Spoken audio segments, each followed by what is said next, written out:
the story of immigration obviously is the story of people who are displaced or who move, but it's also the story of those who provoke, those who live in communities that are disrupted in some way by immigration. And the reason I wanted to start off saying that is because it's really a story about us.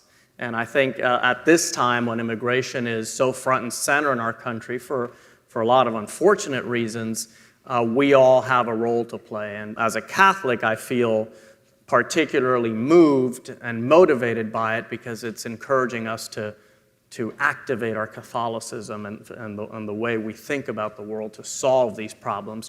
The Bible is a story of migration. So essentially, to be a Christian is to be a migrant. It's to enter into the story of migration, the biblical story of migration. But it's also a call to be hospitable, to extend hospitality to those who are migrating. And so the call of God's people in the Old Testament that you should not wrong the sojourner among you or oppress him because you yourself were once a sojourner in Egypt.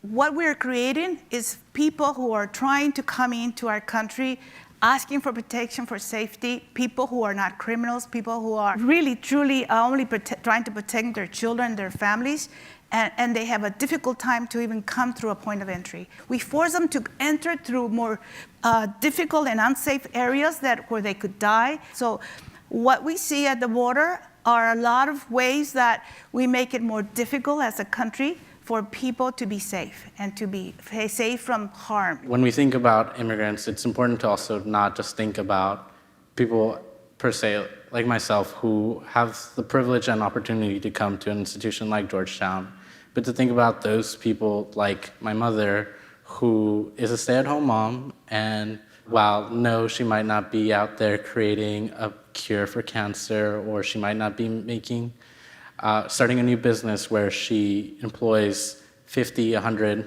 Americans, but she's just as important, just as valuable.